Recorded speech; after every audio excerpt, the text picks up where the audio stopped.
Baik, Assalamualaikum warahmatullahi wabarakatuh. Sebelumnya perkenalkan, nama saya Febriansyah, NPM 2188211A226145. Saya jurusan Pendidikan Bahasa dan Sastra Indonesia angkatan 2021, STKIP PGRI Sumeneb. Nah, pada kesempatan kali ini saya akan mempresentasikan tentang proposal penelitian saya yang berjudul Wacana Kritis Pidato Presiden Jokowi pada peringatan Hari Anti Korupsi Sedunia 2023 Perspektif Norman Fellow. Jika kita berbicara tentang korupsi, tentu saja tidak asing lagi bagi kita di benak kita apa itu korupsi. Nah, korupsi merupakan penyalahgunaan kekuasaan ataupun wewenang dari para pejabat-pejabat pemerintahan yang mana mereka itu mengkorup ataupun mengambil hak dari masyarakat, yang mana uang tersebut seharusnya disampaikan kepada masyarakat, tetapi uang-uang tersebut tidak tersampaikan secara keseluruhan. Sebagian diambil mereka dan sebagian lagi hanya tersampaikan kepada masyarakat. Jadi masalah korupsi ini merupakan sebuah masalah yang cukup serius, bahkan yang sangat serius. Bukan hanya di negara Indonesia, tetapi juga di negara-negara lain masalah ini merupakan masalah yang sangat serius. Sehingga pada pidato Presiden Jokowi di hari peringatan anti korupsi sedunia tersebut pada tahun 2023 itu, beliau menyampaikan beberapa argumen ataupun relasi tentang cara beliau untuk memerangi korupsi atau memberantas korupsi. Akan tetapi nyatanya sampai sekarang korupsi masih banyak. Contohnya saja yang kasus timah yang sampai menyebabkan kerugian 271 triliun yang sempat viral di 2024 ini diperbincangkan oleh berbagai orang.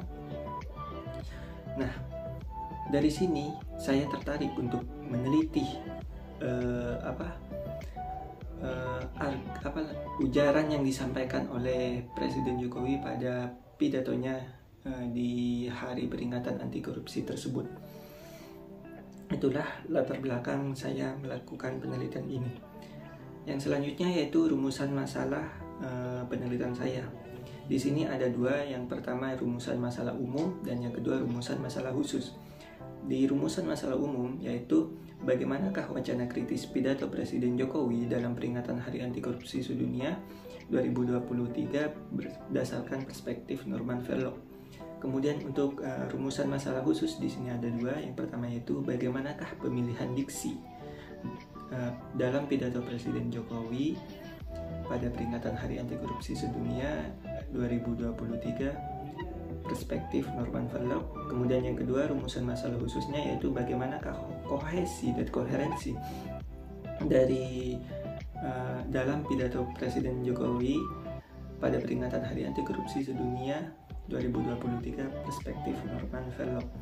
Saya memilih dua rumusan masalah khusus ini karena kita akan melihat bagaimana sih pemilihan diksi atau pemilihan kata dari Presiden Jokowi itu dapat mempengaruhi perspektif masyarakat terhadap apa yang beliau sampaikan. Apakah beliau benar-benar bisa menghipnotis masyarakat dengan kata-kata manisnya atau kata-kata yang beliau ucapkan itu ada buktinya atau tidak. Kemudian di sini selanjutnya yaitu tujuan penelitian. Yang pertama yaitu mendeskripsikan pemilihan diksi dalam pidato Presiden Jokowi pada peringatan Hari Anti Korupsi Sedunia 2023. Kemudian yang kedua yaitu mendeskripsikan kohesi dan koherensi dalam pidato Presiden Jokowi pada peringatan Hari Anti Korupsi Sedunia 2023. Kemudian kita lanjut ke manfaat penelitian. Di sini ada dua, yaitu manfaat teoritis dan manfaat praktis. Di manfaat teoritis yaitu mengembangkan teori analisis wacana kritis dan memberikan wawasan lebih tentang strategi retorika yang digunakan oleh tokoh politik. Jadi di sini manfaat teoritisnya yaitu mengembangkan teori analisis wacana kritis khususnya yaitu Norman Vello. Kemudian kita dapat mengetahui retorika yang digunakan oleh para pemimpin negara itu bagaimana. Kemudian di sini manfaat praktis. Di sini saya ada 3, bagi dunia pembelajaran, bagi instansi pendidikan, dan bagi peneliti. Yang pertama bagi dunia pembelajaran, di situ penelitian ini bisa menjadi sebuah bahan ajar atau bahan tambahan pelajaran untuk misalnya di mata kuliah analisis wacana atau dan sebagainya. Bagi instansi pendidikan tentunya ini akan memiliki manfaatnya, yaitu instansi pendidikan akan memiliki juga bisa dijadikan sumber belajar ataupun referensi bagi mereka. Kemudian bagi peneliti. Nah, di sini penelitian saya memiliki manfaat bagi peneliti lain, yaitu sebagai sumber referensi ataupun bisa dikembangkan lagi nanti pada penelitian berikutnya. Lanjut di definisi operasional. Di definisi operasional yang pertama yaitu tentang analisis wacana kritis. Yaitu analisis wacana kritis adalah suatu pendekatan untuk membongkar dan menganalisis teks ataupun komunikasi dengan fokus utama pada hubungan kekuasaan, ideologi yang tersembunyi, dan konteks sosial yang mempengaruhi produksi teks tersebut. Kemudian analisis wacana kritis Norman Vello. Di sini analisis wacana kritis Norman Vello itu adalah sebuah pendekatan yang menekankan bahwa bagaimana bahasa dapat mempengaruhi konteks sosial. Jadi di sini bahasa itu dipandang memiliki peran penting dalam membentuk sebuah relasi kekuasaan terhadap masyarakat. Kemudian diksi. Diksi di sini merupakan sebuah pemilihan kata atau seni memilih kata. Bagaimana Presiden Jokowi itu memilih kata-kata atau kalimat dalam pidatonya itu untuk mempengaruhi masyarakat yang mendengarkannya. Kemudian kohesi. Di sini adalah ikatan atau hubungan antar unsur dalam sebuah teks atau wacana, membuat tulisan atau pembicara terasa padu. Jadi kohesi di sini adalah hubungan antara kalimat. Jadi kalimat yang pertama dan kalimat yang kedua itu harus terkohesi. Jadi sehingga pembahasannya itu tidak beda. Misal kita membahas korupsi di paragraf pertama, kemudian di paragraf kedua kita membahas tentang tentang KPK, itu bisa-bisa tidak terkohesi. Kemudian selanjutnya yaitu koherensi, adalah hubungan atau koneksi yang logis dan masuk akal antara berbagai ide. Jadi kohesi ini hubungan antara apa yang disampaikannya, yaitu misalnya beliau menyampaikan apa dan apa yang bisa dirasakan oleh masyarakat, itu adalah kohesi. Kemudian ideologi kekuasaan. Ini merupakan cara berpikir atau pandangan yang memandang kekuasaan sebagai tujuan utama dalam mengatur dan mengendalikan masyarakat. Jadi ideologi kekuasaan di sini merupakan cara berpikir para pemerintah yang mana mereka berpikir bagaimana cara menguasai masyarakat dengan kebijakan mereka. Kemudian relasi kekuasaan di sini merupakan hubungan antar manusia di mana satu pihak memiliki kemampuan untuk mempengaruhi, mengontrol atau membuat pihak lain melakukan sesuatu sesuai keinginannya. Jadi di sini maksudnya itu bagaimana Presiden Jokowi ini membuat rakyatnya ini menuruti apa yang dia katakan, seperti itu. Baik, selanjutnya kita lanjut ke bab 3. Yang pertama yaitu metodologi penelitian. Di sini metodologi penelitian yang pertama tentang pendekatan. Pendekatan yang saya digunakan di sini menggunakan pendekatan analisis wacana kritis Norman Vello, yang mana pendekatan ini sangat cocok untuk menganalisis pidato Presiden Jokowi ini tentang isu korupsi, karena kita akan melihat bagaimana bahasa ataupun bahasa yang digunakan oleh Presiden Jokowi itu dapat memunculkan sebuah ideologi kekuasaan ataupun relasi kekuasaan di dalamnya. Kemudian jenis penelitian di sini adalah penelitian deskriptif kualitatif. Menurut Sugiono 2016, penelitian deskriptif kualitatif itu merupakan penelitian yang berdasarkan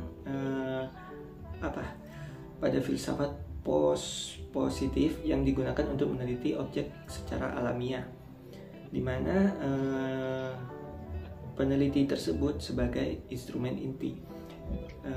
Lebih tepatnya di sini tidak menggunakan statistik atau angka-angka. Di sini kita di penelitian kualitatif atau deskriptif kualitatif ini hanya menguraikan sebuah data dalam bentuk kalimat. Kemudian data di sini berupa ujaran atau kalimat yang disampaikan oleh Presiden Jokowi pada pidatonya pada peringatan Hari Anti Korupsi Sedunia 2023 yang didapat melalui transkrip video. Kemudian sumber datanya yaitu berupa video yang di-upload pada channel YouTube Metro TV pada 12 Desember 2023. Video tersebut saya download kemudian ditranskripkan. Kemudian selanjutnya yaitu kehadiran peneliti. Kehadiran peneliti di sini mutlak sebagai instrumen inti ataupun karena di sini tugasnya yaitu mengumpulkan data yang pertama tentunya, kemudian menganalisis data dan menyajikan data. Jadi kehadiran peneliti di sini bersifat mutlak. Kemudian pengumpulan data, metode simak dan catat.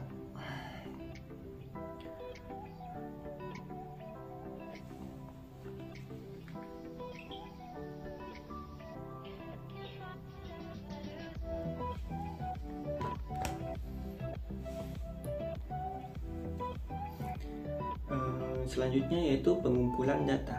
Pengumpulan data di sini saya menggunakan metode simak dan catat. Untuk metode simak dan catat di sini, prosedur pengumpulan datanya yang pertama yaitu mendownload video pidato Presiden Jokowi pada peringatan Hari Anti Korupsi Sedunia 2023 yang di-upload di channel YouTube Metro TV pada 12 Desember 2023. Setelah itu, saya mentranskripkan data tersebut menjadi sebuah bentuk teks yang kemudian mengumpulkan data-data berupa pemilihan diksi, kohesi, dan koherensi dalam pidato Presiden Jokowi tersebut. Kemudian mereduksi data tersebut. Jadi teknik simak di sini yaitu simak dan catat di sini diterapkan untuk yang pertama tentunya menyimak apa yang disampaikan oleh Presiden Jokowi, kemudian menyimak video tersebut, dan teknik catat di sini berguna untuk mencatat koherensi pemilihan diksi yang ada dalam pidato Presiden Jokowi tersebut. Kemudian yang tahap terakhir dari pengumpulan data di sini yaitu mengklasifikasikan data yang telah direduksi. Kemudian selanjutnya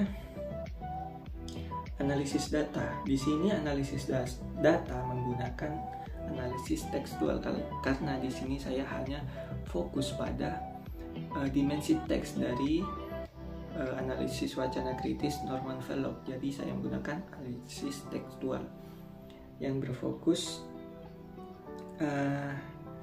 pada dimensi teksnya. Di sini untuk prosedur pengumpulan prosedur analisis data yang saya lakukan yaitu yang pertama membaca transkrip video tersebut secara berulang-ulang untuk menemukan data-data saya. Bukan menemukan tetapi memastikan kembali data-data yang setelah saya temukan. Kemudian yang kedua mengidentifikasi dan mencatat diksi-diksi yang digunakan oleh Presiden Jokowi dalam pidato tersebut. Kemudian yang ketiga itu menganalisis hubungan antar kalimat, paragraf, dan juga hubungan antar kalimat dan juga paragraf untuk menentukan kohesinya. Kemudian mengevaluasi kepaduan dan keterkaitan antar unsur untuk menentukan koherensinya. Selanjutnya yaitu menginterpretasikan temuan sesuai perspektif wacana Verloc. Dan yang terakhir yaitu menarik kesimpulan. Kemudian selanjutnya yaitu pengecekan keabsahan data atau keabsahan data. Di sini saya menggunakan uji kredibilitas dengan teknik meningkatkan ketekunan. Jadi meningkatkan ketekunan di sini berarti melakukan pengamatan terhadap data saya secara berulang-ulang. Jadi tidak hanya dilakukan secara satu kali saja, tetapi saya melakukan pengamatan terhadap data saya secara berulang untuk memastikan apakah data ini sesuai ataupun sudah benar.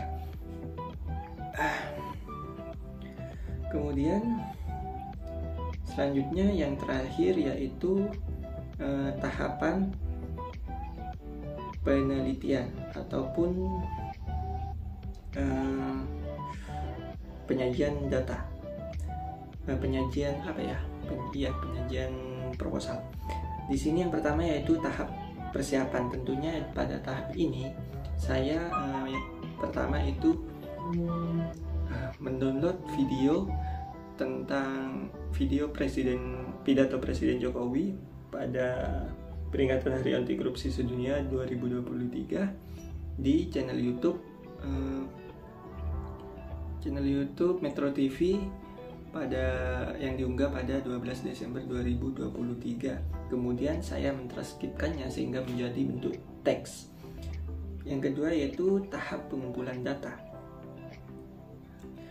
Di sini tahap pengumpulan data saya lakukan tadi menggunakan teknik simak dan juga catat, yang mana saya menyimak terlebih dahulu video tersebut, kemudian saya mencatat apa saja diksi, kohesi, dan koherensi yang terdapat dalam pidato tersebut. Kemudian tahap analisis data di sini. Seperti yang sudah saya jelaskan tadi di analisis data, yaitu membaca berulang kali, terus mengidentifikasi diksi, terus menganalisis hubungan antar kata, kalimat untuk menentukan koherensi, kemudian mengevaluasi kepaduan antara keterkaitan antar unsur untuk menentukan koherensinya, dan menginterpretasi temuan sesuai perspektif wacana kritis Verloc. Kemudian menarik kesimpulan. Tahapan yang keempat yaitu tahap penarikan kesimpulan. Di sini dilakukan yang pertama merangkum temuan analisis. Jadi saya merangkum dulu temuan-temuan tersebut. Kemudian menarik kesimpulan sementara berdasarkan hasil analisis pada dimensi teks ini dari pemilihan diksi, kohesi, dan koherensinya.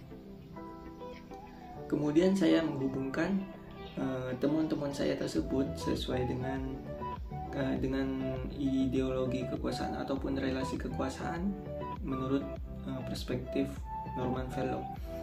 Kemudian yang kelima, yang terakhir yaitu tahap penulisan laporan. Di sini tahap terakhir yaitu peneliti akan menuangkan hasil penelitian ke dalam bentuk laporan skripsi ataupun artikel yang nantinya akan saya ambil secara sistematis mengikuti kaidah penulisan karya ilmiah yang sudah diberikan oleh pihak kampus. Jadi itu saja yang dapat saya sampaikan dari proposal penelitian saya. Untuk kekurangan ataupun revisi saya akan perbaiki lagi agar dapat membuat proposal saya lebih baik lagi. Hanya itu yang dapat saya sampaikan. Kurang dan lebihnya mohon maaf. Assalamualaikum warahmatullahi wabarakatuh. Terima kasih.